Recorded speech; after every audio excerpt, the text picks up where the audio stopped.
No, not one of those. Do your best ballet pose. Look at that. There we go. Oh, perfect. Hi, we are Sally and Tony, a couple of middle-aged Aussies who have decided to combine our passions with our work on our 2004 Oyster 56 called Osprey. We intend to sail as many oceans for as long as we're able and to create a network of friends and crew to join us on board as we sail the world in search of adventure. If you saw our last video, you'd know that we're now inviting people to come sailing with us. So if you'd like to join us in the jump on board to the website ospreysailingadventures.com. All the information's there.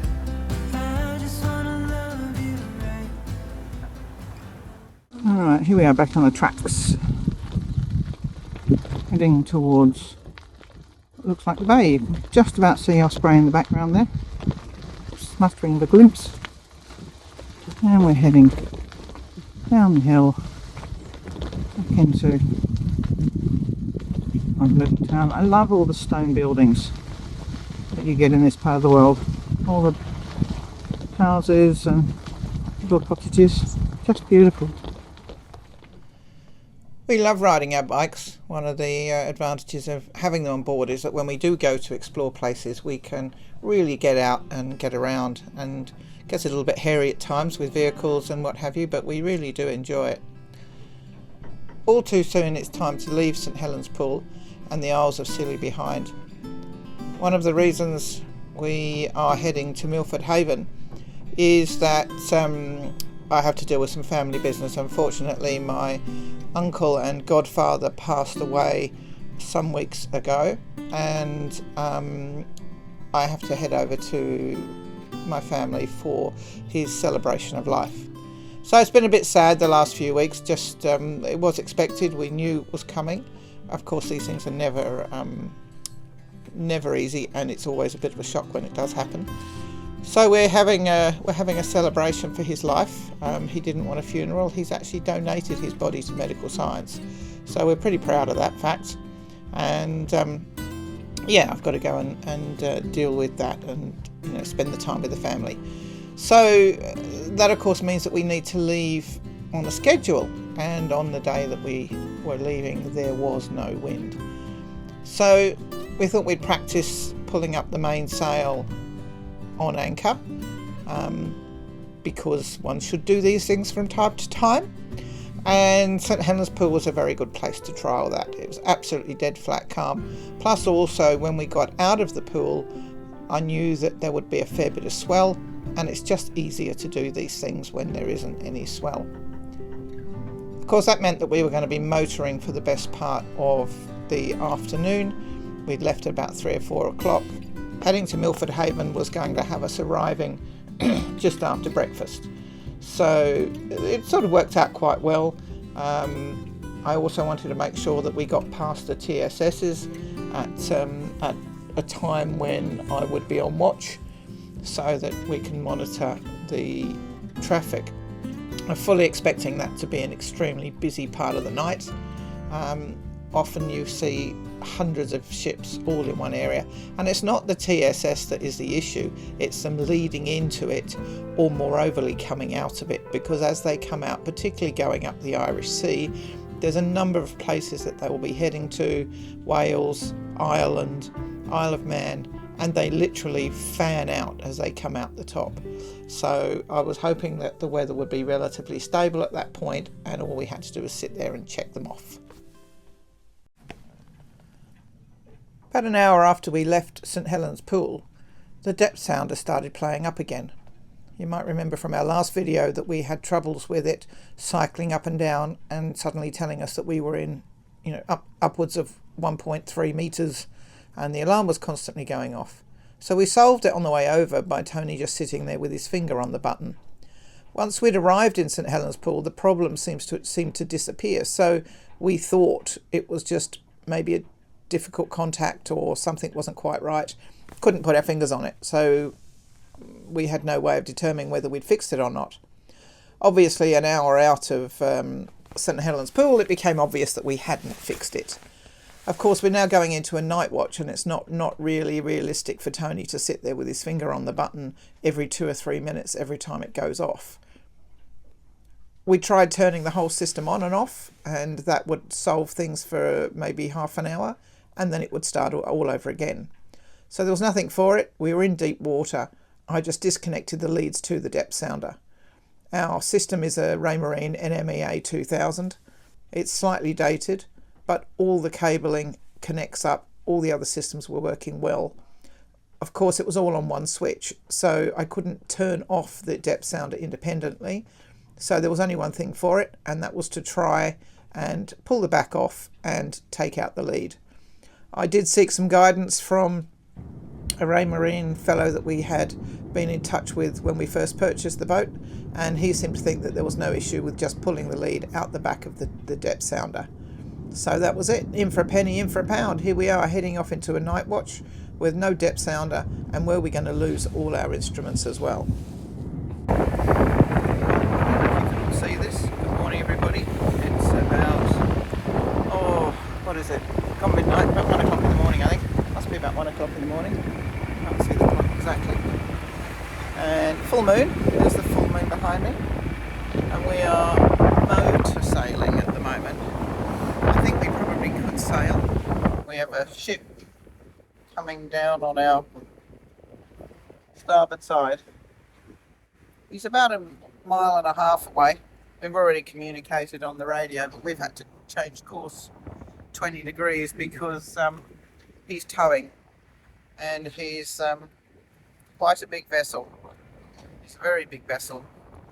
Okay, so back out again. That beeping was the SSB radio with an alert about some ship somewhere in some part of the world. Nothing to do with us. But there we go. It's all excitement here at the moment. Lots going on around. It's a beautiful night. And when we come back up on course, might even be able to turn the engine off. So we're up to, what can I see there? Let's look here. We're up to about 10 knots of wind from the east. Coming out a little bit, still a little bit nor'easter in it. Hasn't come completely round. But we're going to be sailing, which is what we like. Well, good night, everyone, and we'll see you in the morning. Just thought before I sign off, I'd show you this fellow crossing our stern. His light has now just gone to green. You can see there his starboard light means he's now clear of us. Not going to hit us. So I can go back to drinking my tea.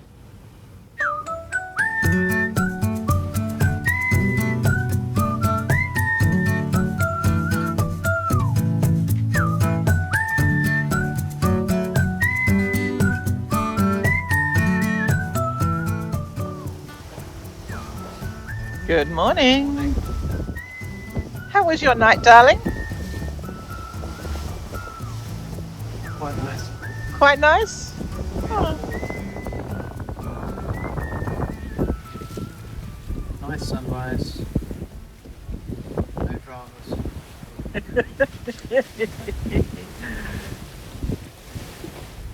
Apart from the odd fishing boat. Nice. And the odd guff. Alright, so blustery morning, we're sailing. We've actually only had the engine off for about 2.5 hours. So we motored most of the way. We've got about 16 knots of breeze now, just filled in over the last couple of hours. I pulled the headsail out at about midnight, but we still motored all the way. And then when I went off watch, the breeze picked up about 10 minutes later. So I spent most of my watch on an angle in my bunk, squashed up against the wall. And then it got a bit fruity with a few fishing boats and other boats around, so I came up early, and now we are approaching Milford Haven. Oh, bad hair day. Really bad hair day. So yeah, but other than that, perfect first night. No dramas. And beautiful moonlit night, beautiful flat calm sea. Even now it's beautifully flat. And we're just heeled over a little bit and having a really nice sail. So couldn't be better. Brilliant first sail, brilliant overnight sail. And everybody's happy. Even Tony. Although he does look miserable stuck at the back there. Do I need to smile? No. He's very good at the resting bitch face, definitely.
Quite pretty on the other side.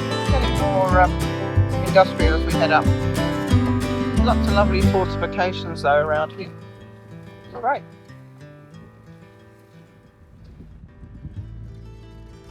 Oh, Milford Haven lock. Would be more stressful if you asked. Absolutely tiny little lock. Only just got in here. Okay, we made it to Milford Haven. And oh my word, was this a sketchy entrance or was it? Whew. Especially after no sleep. And a night of sailing. So basically, we came in there for a full overboard.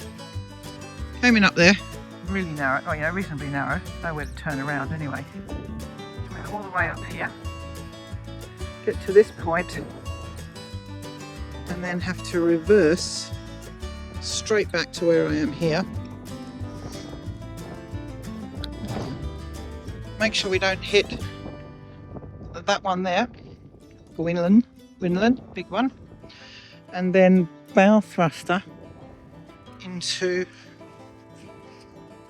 this point here, which is on a corner. Tony's still trying to work out how we're going to tie this boat up because some of the deck cleats are a bit dodgy.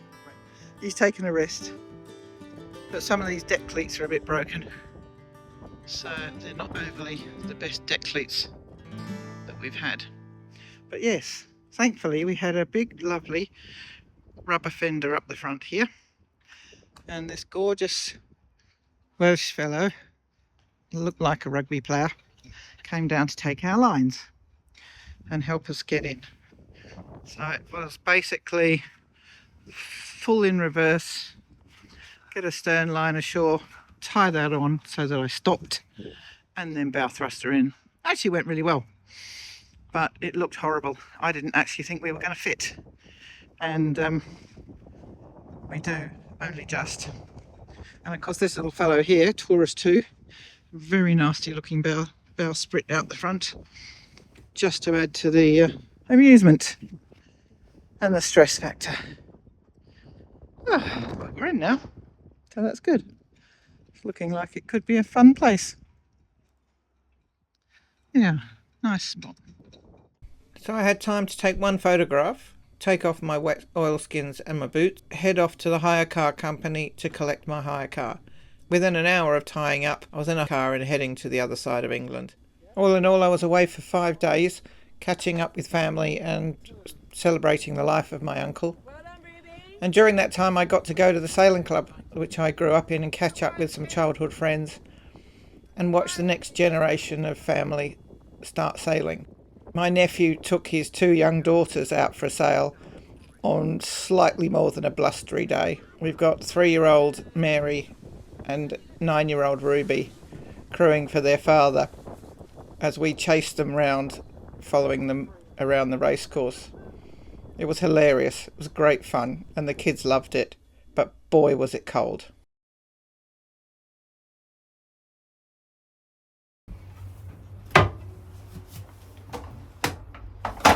Today's boat job.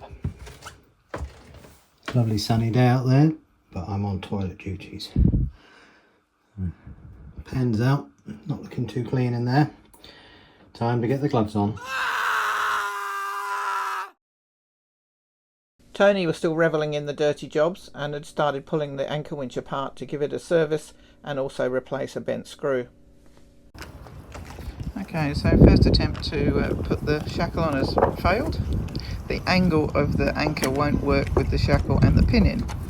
So now what we're doing, we've reconnected the chain so we don't drop the anchor overboard. We're now going to tie a rope onto the anchor so we don't lose the anchor when we take the chain off, because we've got to get that pin out. We'll tie a good knot there, Tone. No, don't need to. You don't need to. If you can't tie knots, tie lots. So what it means is that once we've got this shackle on, we won't be able to use the pin. So it does come with a locking hook. So that probably is why they supply a locking hook. Because, to be honest, I don't really like that pin anyway, because it's hard work to get in.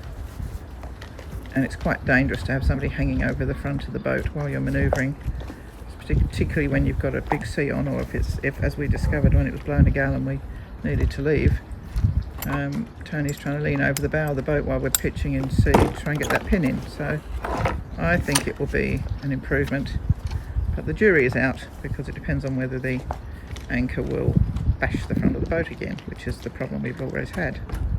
Alright, so the anchor's now secure. Just trying to get this wretched pin out, which the weight of the anchor is sitting on.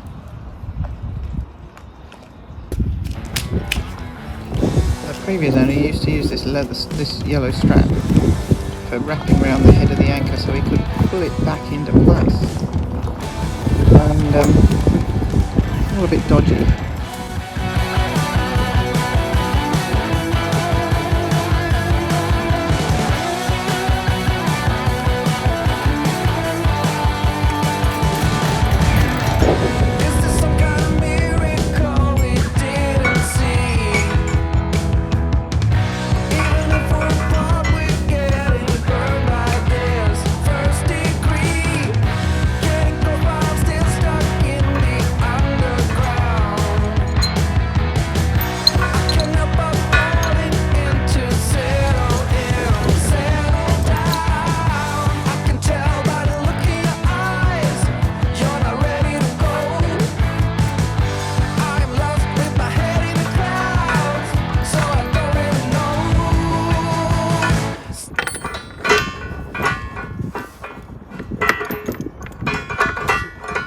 Lock, you see, that's what they're saying.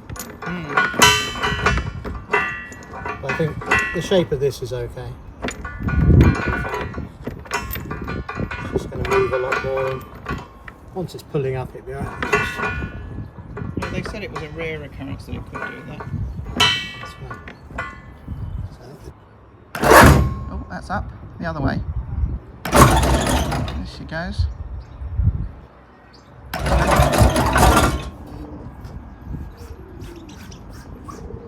Alright, so we've turned the anchor around the wrong way so that when we bring it up, it should, in theory, swivel.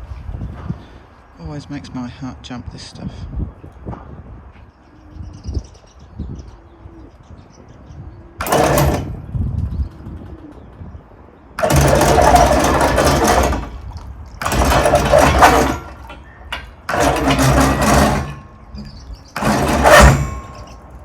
Pretty good. Nowhere near the hull. Alright, so there it is. All in place. We've got the hook on holding it so it's not sitting on the gypsy. And at the moment it's just temporarily tied in the right length. around the winch.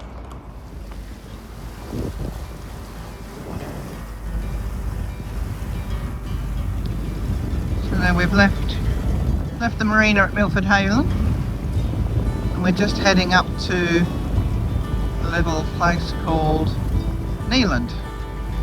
There's a bit industrial around here, but even amongst the industry there's enormous amounts of green. So it's still quite pretty. So it's a nice day. There's a few boats out.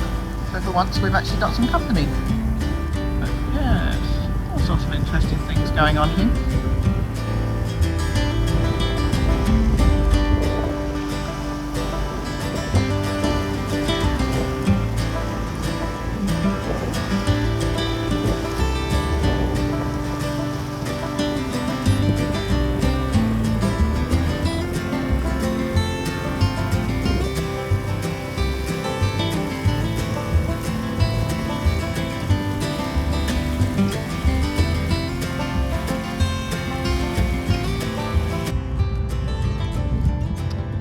This is Neeland, I think it is, Neeland Harbour, on a grey morning.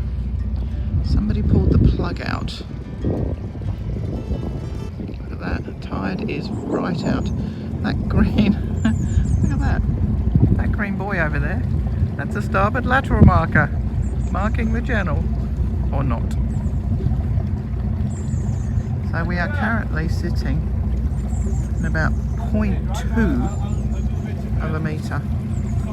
We've been watching it. The tide is still going out by the looks of things, but we're almost at the bottom. So that's a fuel jetty. And that little jetty there. Got to get on that later on to put some fuel on. So we're waiting for the tide to come up so that we can get there. At the moment we can't get there because that is shallower than where we are. But we had it's not even springs, but we had a 5 metre tide last night or this morning. So yeah, 5 metres.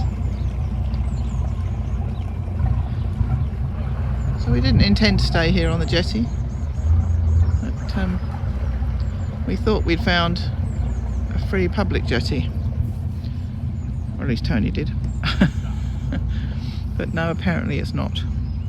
Now when we came in, that sign that says holding berth, that was at head height. When we got off, that was at our head height. So that's how much the tide's dropped. It's a bit of a challenge with Osprey and these tides in England, I must admit. Once I'd got Tony started on some boat jobs, we needed to keep going. And at Neeland there's a great little chandlery, so it seemed better to take the boat down there rather than try and keep going there on the bikes. Oh, what, sorry? It's going to be a Dremel job. A Dremel job. Been wanting to get your Dremel out. You may remember from episode 5 that we discovered the cupboard to our sea strainer had a major crack in it. Tony's new working office. Which potentially could be catastrophic and sink the boat if it failed. Hasn't split though, has it? Not yet. Long way to go. Well done, darling. Well, that's only a tiny bit of it. It's got this horrible little lug on it. Oh, I see. You've got to actually make a... Oh yeah, that's not too bad. Well, it doesn't fit. Looks pretty good. No, it's off a little bit. Yeah, but isn't that not just like a round file? Can you not do that with a round file? Yeah. That's why I've got the beginning of it. Yeah. The hole didn't go quite where I wanted it. At 2 mil. You'll have a great sense of satisfaction when you've done that. No, I'd rather be sitting back having a beer, to be honest with you. Yeah. This is boat jobs. Yeah, this is difficult.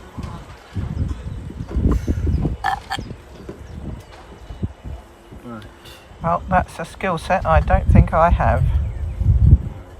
So you're doing a great job. It's not very good, that yet. Huh? Tidy all that up. Well, nobody's ever going to see it, darling, as long as it doesn't No, leak. it's stress fractures then. Oh, I see. On the last one, the main job I've got is when they put that on, clamped it all up, you can actually see it crack the whole. Oh, is that because they cranked it? All the cracks. They cranked it too hard. They haven't got a gasket for that. Can you make a gasket? Of course. There you go. gasket man. Gasket man. So yeah, there'll be a gasket goes on there. Stop it. Actually, you can see on the other piece. Yeah. See exactly where that goes. Exactly where all the cracks started from. There and there. Yeah. That's where it's levered over, but it just looks like once you crank that up on the plastic, not good.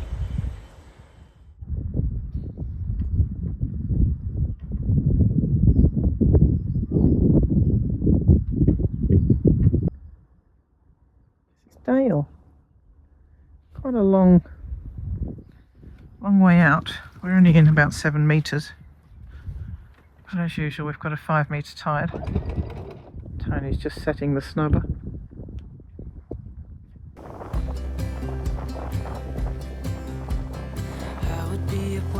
Join us next time as we leave Dale and Milford Haven for our second overnight passage heading up to Northern Ireland. We have lots of drama on this one. We travel through Ramsey Sound, we take our second overnight passage, and then just as we're arriving into Northern Ireland we have a major engine failure. You don't want to miss this one.